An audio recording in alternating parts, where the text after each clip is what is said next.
딱 일주일 전에 제가 이 갓 출범한 문재인 대통령 행보 어떻게 평가하십니까? 여쭤봤을 때 무난하게 잘 가고 있다. 네. 이렇게 평가를 하셨었어요. 예. 일주일이 지난 지금 시점의 평가를 한번 듣고 싶습니다. 역시 계속 잘 가고 있네요. 잘 가고 있습니까? 예. 점수를 친다면 한 90점 정도. 오, 100점 만점에? 상당히 후하게 주시네요. 아니, 실제로 그렇게 잘하고 계시니까요. 어떤 점이 그렇게 특히 눈에 들어오세요? 그러니까 이제 좀 추상적인 얘기지만 네. 과거의 대통령들 기억을 더듬어 보면 나라면 저렇게 안 할 텐데 하는 것만 골라서 하시더라고요. 근데 좀 추상적인 구체적인 예를 들어서 이번 대통령 같은 주로 인사죠. 인사. 이번 대통령 같은 경우는 나라면 저렇게 할 텐데 하는 거를 많이 하시더라고요. 근데 그 핵심 용어를 말하자면 겸손이죠. 겸손한 것 같아요. 그럼 인사와 겸손이라고 하는 두 단어가 어떻게 매치가 되는 겁니까? 그러니까 자기한테 충성하는 사람 위주로 인사하는 거가 그게 교만이거든요. 국민을 우습게 하는 거란 말이에요. 예. 근데 이제 꼭 그거야 아닌 것 같아요. 그래서 비교적 적재적소 인사. 네네. 그러니까 제가 늘 얘기하지만 대통령의 권한은 국민이 위임해 준 거거든요. 그렇죠. 그러니까 국민 거를 이제 대신 우리 대신 행사해 달라. 그런데 자기 그냥 인연에 따라서 연줄에 따라서 또 자기한테 충성하는 사람 위주로 인사하면은 국민들이 기분이 나쁘죠. 예. 지금 그 말씀하시니까 이제 퍼뜩 떠오르는 게 엊그제 이제 그 양정철 전 비서관, 네. 뭔가 자진 퇴장이라든지 이호철 전 민정수석은 또 아예 외국으로 나가셨죠. 네. 그러니까 측근으로 이른바 언론에서 이제 분리됐던 그런 인물들이 이제 그 뒤로 빠지는 이런 모습들 이런 거 가지고 호평을 하시는 거군요. 이것도 이제 예상을 못했던 거잖아요. 예. 당연히 이 사람들이 들어가서 또 실세 노릇을 하겠구나 하는 게 보통 사람들의 생각이었는데 정반대로 나갔단 말이에요. 네. 굉장히 멋있죠. 훌륭하고. 그 말씀하신 거 조금 전에 이제 어떻게 말씀하시냐면 하지 말아야 되는 거 골라선다고 말씀하셨잖아요. 네. 그 비교 사례가 이명박 정부 출범 때가 비교 사례가 되는 겁니까? 이명박 때도 그렇고 박근혜 때도 그렇고 그 전에는 이제 기억이 잘 안 나니까요. 그 전에도 뭐 크게 다르지는 않았을 텐데. 이명박 정부 출범 때 그럼 제가 단도직입으로 그때 사실은 그 의원님도 좀 상처가 있지 않았습니까 그때? 지금까지 남아 있죠 어떻게 보면은. 예. 그래요. 지금도 그때 이제 사실 그 집권을 하자마자 굉장히 놀랬던 게 뭐냐면 너무 준비가 안 돼 있는 거예요. 그래요? 그러니까 특히 사람 준비가 안 돼 있어요. 그래서 인수위는 이제 우당탕 그냥 인수위는 워낙 백해무익하고 뭐 별 의미가 없는 조직이랄까 기구라서 이제 그렇다 치고 인수위가 시작돼서 이제 청와대하고 강요 인사를 하는데 저는 사람이 다 준비되어 있을 거라고 생각했어요.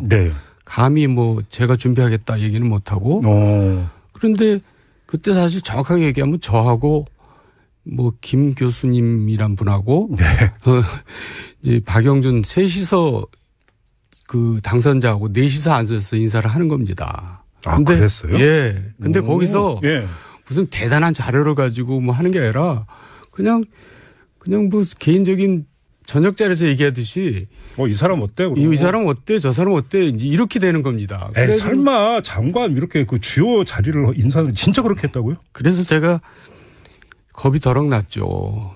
야, 이거 큰일 났다. 이래갖고는 어떡하냐. 그러니까 이제 그걸 주먹구구식 인사라 그러잖아요. 그러면 박근혜 전 대통령의 수첩 인사하고 비교하면? 차라리 그건 낫죠. 그래도 옛날에 뭐 기억해뒀다가 이렇게 하는 건데 이거는 뭐 그냥 기록 보지도 않고 그냥 즉석에서들 이렇게 얘기하는 거거든요. 정말 그랬단 말이에요? 네, 정말 그랬어요.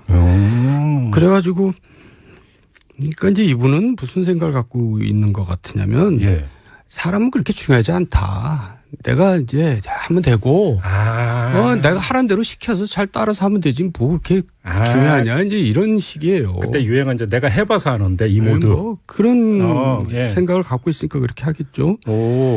근데 그래서 결과적 그때 이제 영포라인 얘기가 그러면 그 결과물이라고 보면 되는 겁니까? 그 영포라인은 사실 대선 기간까지는 이제 등장하지 않았고 집권하자마자 이제 사실 등장한 건데 이제 그렇게 인사를 하다 보니까 여기저기서 이제 쪽지들이 들어오잖아요. 그렇죠. 차츰 타청. 쉽게 말하면 형님한테도 들어오고 뭐 형님 주변에 있는 원로들한테도 들어오고. 그 형님? 근데 이제 그런 쪽지들을 보면은 황당한 사람들이 너무 많아요. 그러니까 이를테면 뭐 친박 인사들도 있고 심지어는 친노 인사들도 있는 거예요. 이명박 그래요? 이제 집권을 했는데 그 얘기는 뭐냐면 뭐 탕평 인사를 안 했다는 얘기가 아니라 그냥 뭐 가리지를 않고 이제 쪽지가 들어오는데 그 얘기는 뭐냐면 청탁을 했으면 무조건 받아준다는 거예요. 근데 청탁을 뭐 어떻게 했겠어요? 뻔하잖아요. 뭐가 주고받은 게 있었겠죠. 그래서 제가 주로 했던 일이 가서 이제 그분들한테 설명을 하는 겁니다. 이분은 이래서 안 되고 이분은 이래서 안 되고 이분은 이런 문제가 있어서 안 된다. 그러면 이제 뭐라 그러겠어요. 근데 그게 계속되다 보니까 이 사람들이 이런 생각이 드는 겁니다. 아니 정권은 우리가 잡았는데 그 우리라는 건 TK를 얘기하는 겁니다. 10년 만에 우리가 잡았는데 왜 우리가 저런 놈 눈치를 봐야 되지? 이제 이런 식이 돼버린 겁니다. 여기서 저런 X는 의원님을 지금 가리키는 거죠, 그러니까. 그리고 제 고향이 또 하필 전라도거든요. 그러니까 왜 우리가 저런 호남 놈 눈치를 봐야 되지? 이제 이렇게 돼버린 겁니다. 진짜로 그런 얘기까지 나왔어요? 네. 그래서 그다음부터 이제 음해가 들어오는데 저러다가는 뭐 우리 물갈이를 새 정부 들어와서 이제 물갈이 해야 되는데 물갈이 못한다 정도이기 때문에 이제 또 내지는 뭐 운동권만 데리고 일을 하는데 저러다가는 저 빨갱이 천지가 된다 역시 빨갱이들 다 솎아내야 되는데 또 내지는 뭐 하여간 뭐 부인 무슨 하는 일에서 뭐 돈을 빨아들이고 있다 뭐 이제 별별 이제 마타도어부터 별 음해를 다 이제 들어오더라고요. 그런데도 그때까지만 해도 MB가 이제 지켜줬어요. 저를 신뢰를 했기 때문에. 그런데 이제 제가 너무 인사가 주목거부식으로 돼서 이제 겁이 더럭 난다 그랬잖아요. 나중에 책임질 일이잖아요. 그래서 이렇게 하면 안 되고 좀 더 많은 사람을 참여시키고 많은 사람의 평가를 좀 받아서 합시다. 그러려면 무슨 인사위원회 같은 걸 만들어서 합시다 해서 제가 이제 그 안까지 만들어서 이제 보고를 했어요. 그랬더니 그래? 그럼 내가 한번 생각을 해볼게. 하면서 이제 저는 그때 실무 일만 하겠습니다. 이제는. 이렇게 해서 했는데 결국은 유해모에 된 겁니까? 그 최종적인 그 답을 안 주더라고요. 그 인사위원회 답을 저한테 제가 이제 만들어줬는데 그래서 내 뜻을 별로 안 받아들인 모양이구나. 그리고 저도 이제 이참저참 음해도 너무 받고 또 나도 이제 나중에 책임질 일도 생각해서라도 여기서 내가 물러나야겠다. 해서 이제 나온 거거든요. 잠깐만. 그러면 인사 과정에서 이제 의원님은 이명박 당시 대통령한테 아니되옵니다. 계속 그러셨던 거잖아요. 그래 얼마나 받아들여줬어요? 이명박 대통령뿐만 아니라 그 주변 이제 사람들한테 형님이라든가 이런 분들한테 이제 아니되옵니다를 많이 했죠. 왜냐하면 아니되옵니다를 할 사람이 저밖에 없었거든요. 그렇지 않으면 뭐 일이 뭐 어떻게 되겠어요. 그래서 아니 된 경우가 꽤 있었어요. 그래서. 그러니까 처음에 뭐 되는 게 없다고 생각하는 거죠. 그분들은. 자꾸 제동을 건다.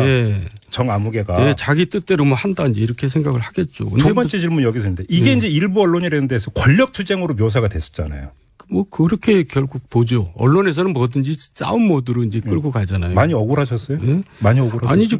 그때만 해도 뭐 억울하진 않은데 그 후로도 계속 그게 이제 5년 내내 그 갈등이 되풀이되면서 저는 이제 권력 투쟁하는 X로 이제 낙인 찍혔는데 세상에 대통령하고 대통령 형님을 상대로 권력 투쟁하는 사람이 어디 있어요?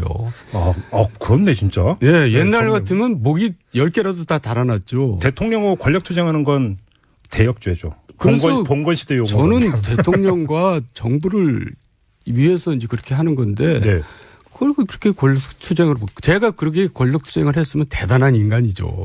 정말 역사에 남을 인간 아니겠습니까? 그러면 당시 MB는 별로 인사 철학이 없을 때 이렇게 평가하세요? 그거는 사실 죄송한 말이지만 그렇게 표현을 할 수밖에 없어요. 인사에 대해서는 철학이 없습니다. 준비도 안 돼 있고. 그래서 결국은 이제 초창기에 고소영 강부자 내각이 돼버렸잖아요.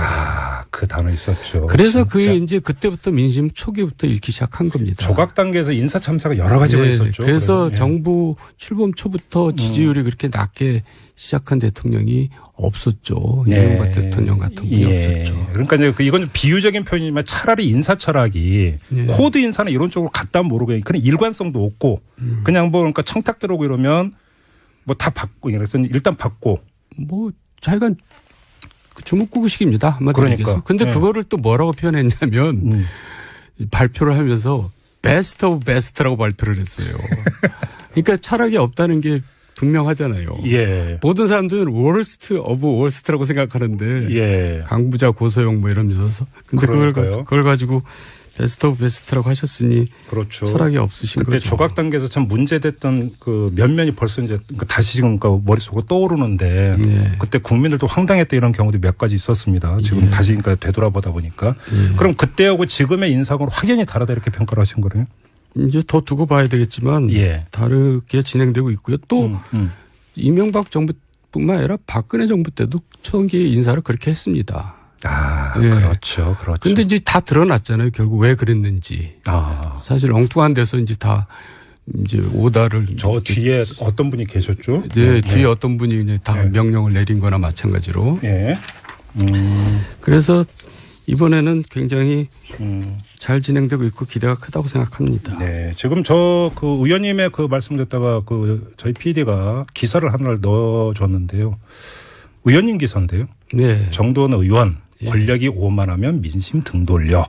라고 말씀하신 기사를 지금 넣어줬습니다. 이게 언제 때 얘기입니까? 이게 이제 취임하고 얼마 안 됐을 때. 2008년 2월 27일자 기사네요. 그러니까 취임이 25일인가 그렇잖아요. 그러니까요. 2월 27일 2008년. 바로 MBA 정부 출범할 때. 사진이 훨씬 젊으셨을 때. 그때만 해도 벌써 10년 전 얘기인데. 근데 제가 한번 이걸 여쭤볼게요. 근데 우리가 이제 코드 인사라든지 측근 인사 이런 근데 부분적으로는 그것도 필요한 거 아닙니까 사실? 왜냐하면 물론이죠. 그러니까 통하는 사람이 그 보좌를 해야 되는 측면도 있잖아요. 물론이죠. 그러니까 클린턴이 대통령이 되면 아칸소에 있는 촌놈들이 이제 백악관에 많이 진출합니다. 제가 촌놈이라는 표현이 좀 뭐하지만은 그거는 인지상정인데 이제 능력이 그래도 있고 뭔가 좀 기본이 갖춘 사람들을 하는 거죠. 그렇죠. 전혀 안 갖춘 사람들을 가깝다고 하기 때문에 문제가 되는 거죠. 그렇죠. 그다음에 또 그렇게 이제 측근이고 또 해서 한다 하더라도 얼마나 또 개통이라든지 절제를 하면서 그럼 또 보좌하느냐 또 이 문제가 있는 거잖아요. 근데 이제 그런 점에서 고삐가 풀리면 이게 이제 망사로 그죠? 망사로 이제 가는 지름길이 돼버린다 이런 거잖아요. 그러니까 이명박 정부나 박근혜 정부 내내 인사 가지고 고생하고 저기 국민들 실망시키고 그렇게 했었죠. 그렇죠. 근데 또 하나 좀 제가 여쭤보고 싶은 게 이제 그 관전자 입장에서는 말하기가 참 쉬워요. 그러니까 탕평 인사해라. 당신하고 가깝지 않고 일면식이 없더라도 전문적인 능력이 있으면 갖다 써라. 이런 이야기 하는데 가만히 인지상정으로 따지면 그게 참 그렇게 쉬운 일일까 싶은 생각이 들기도 해요. 그건 어떻게 보세요? 쉽지 않으니까 그게 훌륭한 거죠. 그래요. 그래서 또 사람이라는 게 세평이라는 게 다 있잖아요. 그러니까 그게 크게 어려운 일 같지는 않아요. 그러고 보니까 그 김대중 대통령이 임동원 교수죠. 그때 육사 교수하고 했던 분. 일면식도 없다가 만나면서 기용을 했던 그 일화가 유명한 일화잖아요, 사실은. 원래는 50 사람이었죠. 그런데 하여간 철학이 맞으니까 이제. 그러니까요. 중용을 한 건데. 그렇죠. 그렇게 개방형 인사가 되는 겁니까? 표현하자면? 뭐 이제 그거 하나 가지고 다 이렇게 평가할 수는 없지만은. 그러니까 자기가 뭐 참고 처리를 했더라도 찾아간다는 거 아닙니까? 그러니까 가장 훌륭했던 것은 이제 우리가 역사상 링컨 대통령이었잖아요. 그러니까 자기의 정적들, 자기를 그렇게 괴롭히고 평생 자기를 견제했던 사람들을 다 내각으로 끌어들여서 그 내각은 항상 이제 난상 토론이죠. 받아 적는 내각이 아니고. 그럼 밤마다 이제 그 장관들 집에 찾아가서 밥을 같이 먹으면서 설득하고 이래가지고 이제 결국 남북전쟁을 이겨내고 통일을 다시 시킨 거 아닙니까? 이제 그래서 훌륭하다는 거죠. 그렇게 본다면 인사에서 가장 최고의 어떤 덕목으로 꼽아야 되는 것은 겸손이다 이렇게 보시는 겁니까? 그리고 결국 그 링컨 대통령의 정적들이 나중에는 다 링컨 대통령을 처음에는 뭐 무시하고 네. 저런 촌 사람 뭐 옷도 이상하게 입고 다니는 사람 뭐 이제 이런 식으로 네. 무시하다가 나중에는 진심으로 다 존경하고 사랑하게 되죠. 그래요. 인사 얘기 나왔으니까 하나만 더 여쭤볼게요. 이제 마무리를 해야 될 시간이긴 하지만 네. 그러니까 그 정권마다 네. 실세라고 하는 두 글자가 계속 등장을 하잖아요. 뭐 그렇게 또 될 수밖에 없는 측면은 있어요. 왜 그럴까요? 대통령 실세라는 건 뭐냐면 예. 대통령하고 접근도가 가장 높은 게 실세입니다. 그렇죠. 그러니까 요 영원한 실세는 부인이죠. 그렇지 않겠어요? 예. 그러니까 이제 그래서 청와대 비서실장이 실세인 거고 다 그런 거죠. 그럼 그럼 경계하려면 어떻게 해야 되는 겁니까? 그런데 그 실세가 예. 접근을 자주 하는데 네. 지당한 말씀이옵니다만 하면은 이제 그게 이제 측근 실세가 문제인 거고 그렇죠. 아니되옵니다란 말을 이제 가끔 할 수가 있으면 그게 훌륭한 측근 실세가 되는 거고 그런 거죠. 그렇죠. 예. 알겠습니다. 지난주에 이어서 이번 주도 문재인 대통령 인사에 대해서 한번 그 평을 들어봤는데요. 100점 만점에 90점을 주셨습니다. 근데 사실 뭐 지금 인사라고 하는 게 이제 시작이니까 아직도 많이 남아있잖아요. 예. 장관 인사는 아직 시작도 안 했고 하니까 뭐 계속 저희가 같이 따라가면서 잘 어떤지 정두원 전 의원과 함께 점검을 해보도록 하고요. 자, 직설 오늘은 이렇게 가름하고 인사를 나눠야 되겠네요. 너무 짧죠, 의원님? 네, 좋습니다. 알겠습니다. 오늘 말씀 잘 들었습니다. 고맙습니다. 네, 감사합니다. 네. 감사합니다. 네. 어떻게 했겠어요? 뻔하잖아요. 뭐가 주고받은 게 있었겠죠. 그래서 제가 주로 했던 일이 가서 이제 그분들한테 설명을 하는 겁니다. 이분은 이래서 안 되고 이분은 이래서 안 되고 이분은 이런 문제가 있어서 안 된다. 그러면 네. 이제 뭐라 그러겠어요. 근데 그게 계속되다 보니까 이 사람들이 이런 생각이 드는 겁니다. 아니 정권은 우리가 잡았는데 예. 그 우리라는 건 TK를 얘기하는 겁니다. 10년 만에 우리가 잡았는데 왜 우리가 저런 놈 눈치를 봐야 되지? 이제 이런 식이 돼버린 겁니다. 여기서 저런 X는 의원님을 지금 가리키는 거죠, 그러니까. 예. 그리고 제 고향이 또 하필 전라도거든요. 그러니까 왜 우리가 저런 호남 놈 눈치를 봐야 되지? 이제 이렇게 돼버린 겁니다. 진짜로 그런 얘기까지 나왔어요? 네. 그래서 그다음부터 이제 음해가 들어오는데 네.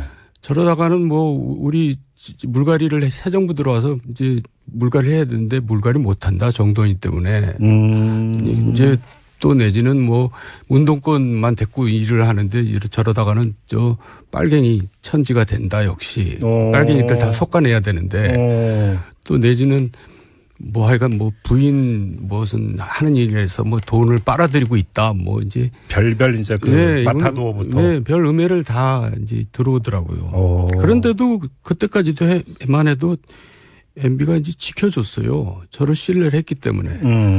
그런데 이제 제가 너무 인사가 주목거구식으로 돼서 이제 겁이 더럭 난다 그랬잖아요. 예. 나중에 책임질 일이잖아요. 그렇죠. 그래서 그렇죠.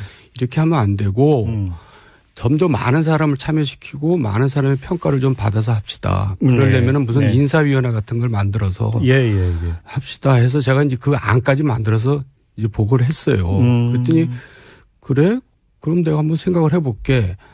하면서 이제 저는 그때 실무 일만 하겠습니다. 이제는 이렇게 해서 했는데 결국은 유해모에 된 겁니까? 그 최종적인 그 답을 안 주더라고요. 그 인사위원회 답을 저한테 제가 이제 만들어줬는데 그래서 내 뜻을 별로 안 받아들인 모양이구나. 그리고 저도 이제 이참저참 음해도 너무 받고 또 나도 이제 나중에 책임질 일도 생각해서라도 여기서 내가 물러나야겠다. 해서 이제 나온 거거든요. 잠깐만. 그러면 인사 과정에서 이제 의원님은 이명박 당시 대통령한테 아니되옵니다. 계속 그러셨던 거잖아요. 그래 얼마나 받아들여줬어요? 이명박 대통령뿐만 아니라 그 주변 이제 사람들한테 형님이라든가 이런 분들한테 이제 아니되옵니다를 많이 했죠. 왜냐하면 아니되옵니다를 할 사람이 저밖에 없었거든요. 네. 그렇지 않으면 뭐 일이 뭐 어떻게 되겠어요. 그래서 아니 된 경우가 꽤 있었어요. 그래서. 그러니까 처음에 뭐 되는 게 없다고 생각하는 거죠. 그분들은. 자꾸 제동을 건다. 정아무개가. 자기 뜻대로 뭐 한다 이제 이렇게 생각을 하겠죠. 두 번째 질문 여기서 있는데 이게 이제 일부 언론이라는 데서 권력투쟁으로 묘사가 됐었잖아요. 뭐 그렇게 결국 보죠. 언론에서는 뭐든지 싸움 모드로 이제 끌고 가잖아요. 많이 억울하셨어요? 많이 억울하셨어요? 아니죠. 그때만 해도 뭐 억울하진 않은데 그 후로도 계속 그게 이제 예. 5년 내내 그 갈등이 되풀이되면서 저는 이제 권력 투쟁하는 X로 이제 낙인 찍혔는데 예. 세상에 대통령하고 대통령 형님을 상대로 권력 투쟁하는 사람이 어디 있어요? 그렇네 진짜. 예, 옛날 같으면 목이 10개라도 다 달아났죠. 대통령하고 권력 투쟁하는 건 대역죄죠. 봉건 시대 용어. 저는 대통령과 정로 빠지는 이런 모습들 이런 거 가지고 호평을 하시는 거군요. 이것도 이제 예상을 못했던 거잖아요. 예. 당연히 이 사람들이 들어가서 네. 또 실세 노릇을 하겠구나 하는 게 보통 사람들의 생각이었는데 정반대로 나갔단 말이에요. 네. 굉장히 멋있죠. 훌륭하고. 그 말씀하신 거 조금 전에 이제 어떻게 말씀하시냐면 하지 말아야 되는 거 골라선다고 말씀하셨잖아요. 네. 그 비교 사례가 이명박 정부 출범 때가 비교 사례가 되는 겁니까? 이명박 때도 그렇고 박근혜 때도 그렇고 그 전에는 이제 기억이 잘 안 나니까요. 그 전에도 뭐 크게 다르지는 않았을 텐데. 이명박 정부 출범 때 네. 그럼 제가 단도직입으로 네. 그때 사실은 그 의원님도 좀 상처가 있지 않았습니까 그때? 지금까지 남아 있죠 어떻게 보면은. 네. 예. 그래요. 지금도 그때 이제 사실 그 집권을 하자마자 네. 굉장히 놀랬던 게 뭐냐면 너무 준비가 안 돼 있는 거예요. 그래요? 그러니까 특히 사람 준비가 안 돼 있어요. 오. 그래서 인수위는 이제 우당탕 그냥 인수위는 워낙 백해무익하고 뭐 별 의미가 없는 예. 조직이랄까 기구라서 이제 그렇다 치고 네. 인수위가 시작돼서 이제 청와대하고 강요 인사를 하는데 네. 저는 사람이 다 준비되어 있을 거라고 생각했어요. 네. 감히 뭐 제가 준비하겠다 얘기는 못하고. 그런데 그때 사실 정확하게 얘기하면 저하고 뭐 김 교수님이란 분하고 네. 이제 박영준 셋이서 그 당선자하고 넷이서 앉아서 인사를 하는 겁니다. 근데 그랬어요? 예. 근데 거기서 예. 무슨 대단한 자료를 가지고 뭐 하는 게 아니라 그냥 뭐 개인적인 저녁 자리에서 얘기하듯이 이 사람 어때? 이 사람 어때? 저 사람 어때? 이렇게 되는. 딱 일주일 전에 제가 이 갓 출범한 문재인 대통령 행보 어떻게 평가하십니까? 여쭤봤을 때 무난하게 잘 가고 있다. 네. 이렇게 평가를 하셨었어요. 예. 일주일이 지난 지금 시점의 평가를 한번 듣고 싶습니다. 역시 계속 잘 가고 있네요. 잘 가고 있습니까? 예. 점수를 친다면 한 90점 정도. 오, 100점 만점에? 상당히 후하게 주시네요. 아니, 실제로 그렇게 잘하고 계시니까요. 어떤 점이 그렇게 특히 눈에 들어오세요? 그러니까 이제 좀 추상적인 얘기지만 네. 과거의 대통령들 기억을 더듬어 보면 나라면 저렇게 안 할 텐데 하는 것만 골라서 하시더라고요. 근데 좀 추상적인 구체적인 예를 들어서 이번 대통령 같은 주로 인사죠. 인사. 이번 대통령 같은 경우는 나라면 저렇게 할 텐데 하는 거를 많이 하시더라고요. 근데 그 핵심 용어를 말하자면 겸손이죠. 겸손한 것 같아요. 그럼 인사와 겸손이라고 하는 두 단어가 어떻게 매치가 되는 겁니까? 그러니까 자기한테 충성하는 사람 위주로 인사하는 거가 그게 교만이거든요. 국민을 우습게 하는 거란 말이에요. 예. 근데 이제 꼭 그거에 아닌 것 같아요. 그래서 비교적 적재적소 인사. 네네. 그러니까 제가 늘 얘기하지만 대통령의 권한은 국민이 위임해 준 거거든요. 그렇죠. 그러니까 국민 거를 이제 대신 우리 대신 행사해 달라. 그런데 자기 그냥 인연에 따라서 연줄에 따라서 또 자기한테 충성하는 사람 위주로 인사하면은 국민들이 기분이 나쁘죠. 예. 지금 그 말씀하시니까 이제 퍼뜩 떠오르는 게 엊그제 이제 그 양정철 전 비서관, 네. 뭔가 자진 퇴장이라든지 이호철 전 민정수석은 또 아예 외국으로 나가셨죠. 네. 그러니까 측근으로 이른바 언론에서 이제 분리됐던 그런 인물들이 이제 그 뒤로 겁니다. 설마 장관 이렇게 그 주요 자리를 인사는 진짜 그렇게 했다고요? 그래서 제가 겁이 더럭 났죠. 야, 이거 큰일 났다. 이래갖고는 어떡하냐. 예. 그러니까 이제 그걸 주먹구구식 인사라 그러잖아요. 그러면 박근혜 전 대통령의 수첩 인사하고 비교하면? 차라리 그건 낫죠. 그래도 옛날에 뭐 기억해뒀다가 이렇게 하는 건데 이거는 뭐 그냥 기록 보지도 않고 그냥 즉석에서들 이렇게 얘기하는 거거든요. 정말로 그랬단 말이에요? 네, 정말 그랬어요. 그래가지고 그러니까 이제 이분은 무슨 생각을 갖고 있는 것 같으냐면 사람은 그렇게 중요하지 않다. 내가 이제 하면 되고 내가 하라는 대로 시켜서 잘 따라서 하면 되지 뭐 그렇게 중요하냐 이제 이런 식이에요. 그때 유행은 이제 내가 해봐서 하는데 이 모두 뭐 그런 생각을 갖고 있으니까 그렇게 하겠죠. 오. 근데 그래서 결과적 그때 이제 영포라인 얘기가 그러면 그 결과물이라고 보면 되는 겁니까? 그 영포라인은 사실 대선 기간까지는 이제 등장하지 않았고 네. 집권하자마자 이제 사실 등장한 건데 네. 이제 그렇게 인사를 하다 보니까 여기저기서 이제 쪽지들이 들어오잖아요. 그렇죠. 자청 타청. 쉽게 말하면 형님한테도 들어오고 뭐 형님 주변에 있는 원로들한테도 들어오고. 그 형님? 근데 이제 그런 쪽지들을 보면은 황당한 사람들이 너무 많아요. 그러니까 이를테면 뭐 친박 인사들도 있고 심지어는 친노 인사들도 있는 거예요. 이명박 그래요? 이제 집권을 했는데 그 얘기는 뭐냐면 뭐 탕평 인사를 안 했다는 얘기가 아니라 그냥 뭐 가리지를 않고 이제 쪽지가 들어오는데 그 얘기는 뭐냐면 청탁을 했으면 무조건 받아준다는 거예요. 근데 청탁을 뭐